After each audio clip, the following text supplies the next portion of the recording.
यहाँ खड़ी हो जाऊँ? यहाँ ठीक आ रहा है क्या? नहीं नहीं, यही ठीक था। आई गेस मुझे यहाँ खड़े होना चाहिए। एग्जैक्टली, डायरेक्शन बहुत ज़रूरी है। आज हम एक ऐसे ही राजा के बारे में बात करने वाले हैं जिसमें बुद्धि तो बहुत थी, पर वो अपनी बुद्धि का सही प्रयोग नहीं कर पाया।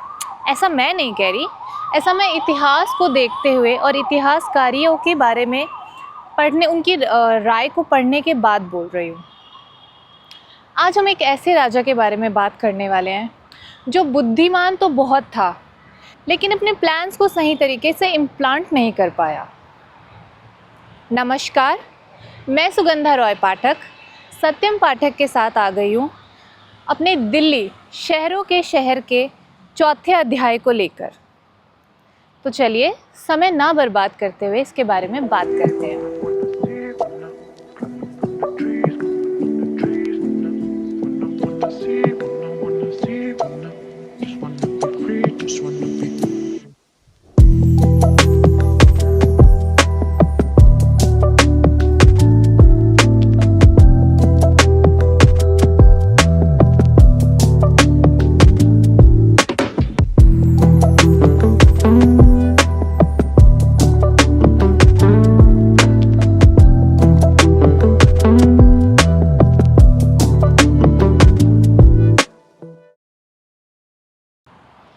तो ये जो चौथा अध्याय है दिल्ली शहरों का शहर, इस अध्याय का नाम है जहाँपना। मोहम्मद बिन तुगलक गयासुद्दीन तुगलक का बेटा था, जिसने पिता की अधूरी राजधानी तुगलकाबाद को पूरा करने के एकदम साथ साथ या बाद ही अदीलाबाद का निर्माण करवाया। इस राजा ने बहुत सारे काम किए, पर किसी भी काम में स्थिरता नहीं थी। कभी ये यहाँ जम करता था, कभी ये वहाँ जम करता था। अदीलाबाद का निर्माण अभी ढंग से पूरा भी नहीं हुआ था।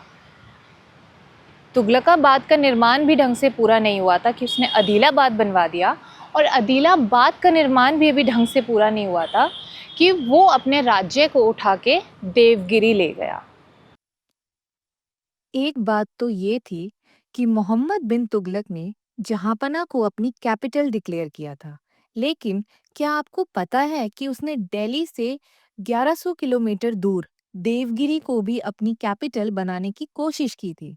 देवगिरी, जिसे बाद में दौलताबाद कहा गया, महाराष्ट्र में सिचुएटेड है। ये भारत के सबसे मजबूत और अनब्रेकेबल फोर्ट्स में से एक माना जाता है। इतिहास के पन्नों में ये भी दर्ज है कि देवगिरी को जीतना बिल्कुल भी आसान नहीं था, और मोहम्मद बिन तुगलक ने भी इसे धोखे से जीता। तुगलक का सोचना था कि ये जगह स्ट्रेटेजिक पॉइंट पर है और पूरे साम्राज्य के सेंटर में है। उसने दिल्ली की पूरी पॉपुलेशन को देवगिरी शिफ्ट करने का ऑर्डर दिया। जब वो दिल्ली से अपनी पॉपुलेशन को लेकर देवगिरी जा रहा था, तो गर्मी की वजह से आधी से ज्यादा जनता रास्ते में ही चल बसी थी। बिना किसी स्ट्रेटजी के मोहम्मद बिन तुगलक अपनी जनता को लेकर वहां पहुंचा, और वहां पहुंचते ही उसे ये एहसास हुआ कि ये वातावरण संभालने या रहने लायक नहीं है। तो उसी समय उसने डिसाइड किया कि उसे वापस आना होगा। उस समय के एलीट मुस्लिम क्लास को वो वहीं छोड़कर वापस आने लगा। एलीट क्लास के मुस्लिम को वहां छोड़ने का उसका उद्देश्य था वहां की पॉपुलेशन को बढ़ाना। वापस आते समय भी काफी सारी जनता रास्ते में ही चल बसी, लेकिन ये डिसीजन एक बड़ा फेलियर साबित हुआ। ना लोग वहां एडजस्ट कर पाए और ना ही एडमिनिस्ट्रेटिव सिस्टम प्रॉपरली फंक्शन कर सका। इस फेलियर के बाद तुगलक ने अपना फोकस वापस जहांपना पर लगाया। उसने इस सिटी को स्ट्रॉन्ग वॉल्स और फोर्ट से सिक्योर किया, ताकि दिल्ली को किसी भी बाहरी अटैक से बचाया जा सके।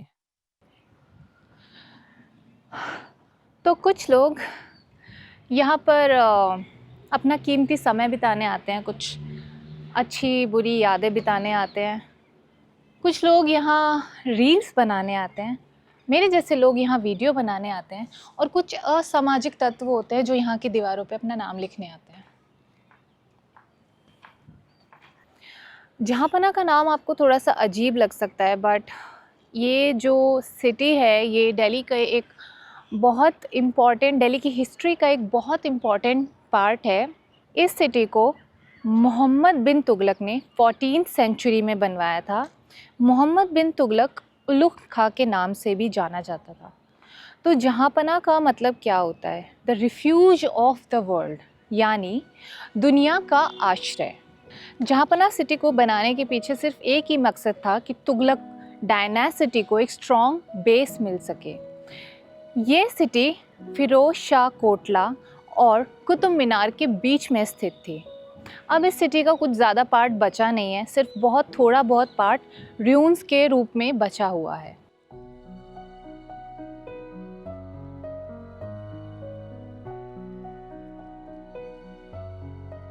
जहाँपना सिटी के अंदर काफ़ी सारे इम्पोर्टेंट स्ट्रक्चर थे, जैसे कि ये सतपुला, जो एक पुरानी बावली और डैम का कॉम्बिनेशन है। ये जहाँपना के हिस्सों में से एक था जो सुल्तान मोहम्मद बिन तुगलक ने ही बनवाया था। सतपुला का नाम इसलिए पड़ा क्योंकि यहाँ पानी को रोकने के लिए 7 आर्चेस का यूज किया गया था।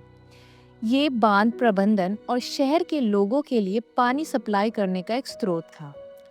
आज सतपुला एक हिस्टोरिकल मॉन्यूमेंट है, लेकिन इसकी कंडीशन को देखकर लगता है कि हमें अपनी हेरिटेज को संभालने की ज़रूरत है। अगर आप जहाँपना के इतिहास को समझना चाहते हैं तो सतपुला एक ज़रूरी जगह है।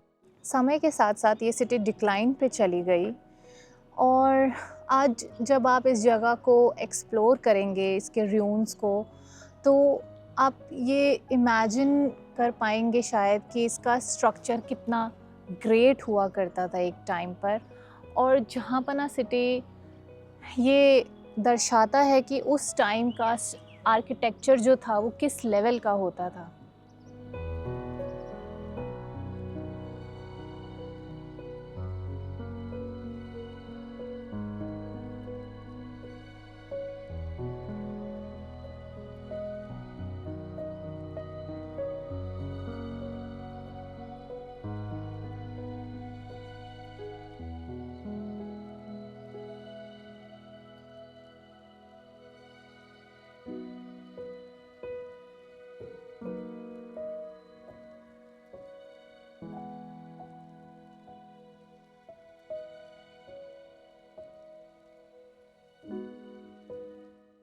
सतपुला से निकलकर मैं बेगमपुर आ गई हूँ। बेगमपुर के इस मस्जिद में, ये भी मोहम्मद बिन तुगलक ने ही बनवाया था। और ये जो मस्जिद है 1000 पिलर्स के ऊपर खड़ी है, 1000 पिलर्स के ऊपर। एंड ये जहाँपना सिटी के अंदर ही आता है। और जो जहाँपना सिटी थी पूरी, उसमें से अब कुछ ही चीज़ें, कुछ ही जगह है जो बच गई हैं, जैसे कि विजय मंडल, सतपुला जहाँ हम इससे पहले थे, और ये बेगमपुरा का मस्जिद। ये जो बेगमपुरा का मस्जिद है, जामा मस्जिद के बाद या जामा मस्जिद से पहले ही ये एक ऐसा मस्जिद था जो सबसे बड़ा है और अभी तक बचा हुआ है।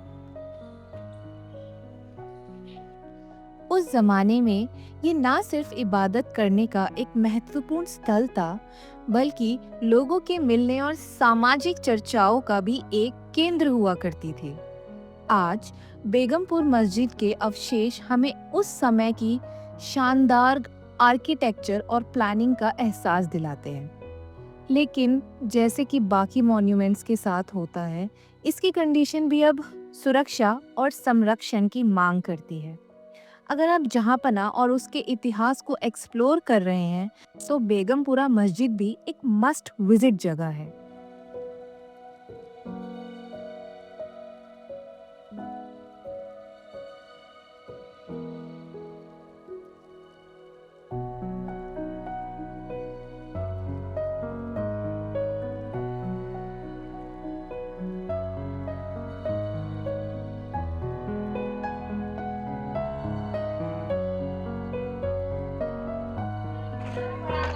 क्या बुक में है ना हमारी का नाम?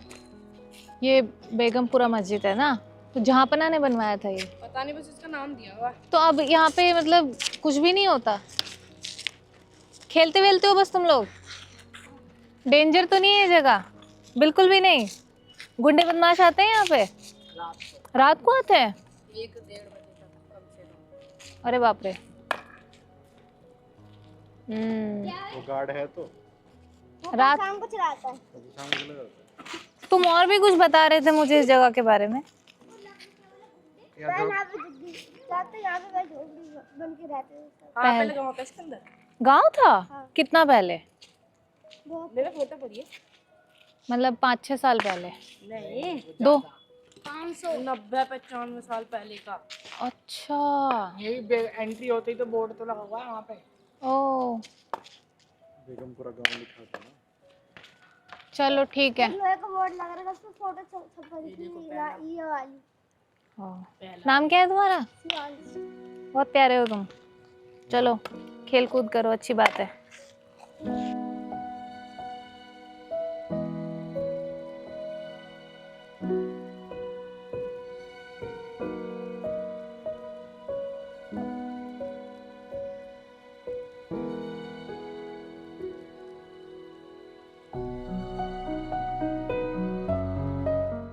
तो अब हम आ गए हैं जहाँपना के एक और पार्ट में, विजय मंडल। विजय मंडल का निर्माण मोहम्मद बिन तुगलक ने देवगिरी से वापस आने के बाद करवाया था।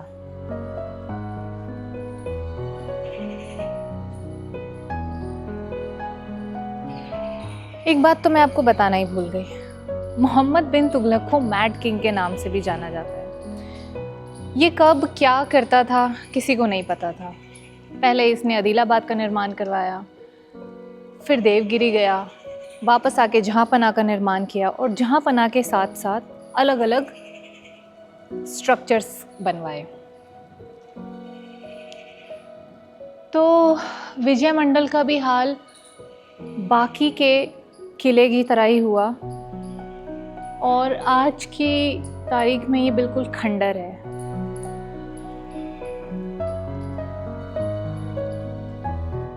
विजय मंडल का निर्माण सुल्तान मोहम्मद बिन तुगलक ने एक स्ट्रैटेजिक और एडमिनिस्ट्रेटिव सेंटर के रूप में करवाया था। इसका मकसद था शाही दरबार के लिए एक सिक्योर और वेल प्लान्ड जगह तैयार करना, जहां से सुल्तान अपने राज्य के महत्वपूर्ण फैसले ले सके और अपने साम्राज्य का प्रबंधन कर सके। इस जगह को उन्होंने जहाँपना की फोर्टिफिकेशन का एक हिस्सा बनाया था, जो दुश्मनों के हमलों से सुरक्षा देने के लिए डिजाइन की गई थी। विजय मंडल का डिजाइन इस तरह था कि वहां से आसपास के इलाके पर नजर रखी जा सके। ये एक प्रकार का रॉयल ऑब्जर्वेटरी और एडमिनिस्ट्रेशन हब था, जो उस समय के स्ट्रेटेजिक प्लानिंग का एक बेहतरीन उदाहरण है। इस जगह को विक्ट्री एंड स्ट्रेंथ का प्रतीक भी माना जाता है, जो सुल्तान की शक्ति और साम्राज्य की स्टेबिलिटी को दिखाता है। आज विजय मंडल के अवशेष हमें उस समय की एडवांस्ड आर्किटेक्चरल सोच और सुल्तान की एम्बिशियस प्लानिंग का एहसास दिलाते हैं। सुल्तान मोहम्मद बिन तुगलक के सपनों का शहर उसकी कठोर और अमंगल शासन का एक जीता जागता प्रतीक है। सुल्तान के तुगलकी फरमान अपनी असमझदार और कठोर नीतियों के लिए मशहूर थे, जिनमें पूरी दिल्ली की जनता को देवगिरी शिफ्ट करने का फरमान सबसे ज्यादा पीड़ादायक था। इस फैसले ने न सिर्फ प्रजा को व्यर्थ कष्ट दिया, बल्कि शहर को वीरान कर दिया। हिंदू प्रजा पर उसने अत्यंत कठोर टैक्सेस लगाए, उनकी धार्मिक स्वतंत्रता को दबाया और उनकी संपत्ति को छीना। टैक्स ना भर पाने पर हिंदुओं को कठोर सजा दी जाती थी। सिर्फ हिंदुओं को ही नहीं, उसका शासन पूरी प्रजा के लिए कठिन था, जहां विरोध करने वालों को कठोर दंड दिया जाता था। आज जहाँपना के अवशेष एक साम्राज्य की ग्रैंडियर के साथ उसकी निर्दयता और अकेलापंती को भी प्रतीत करता है।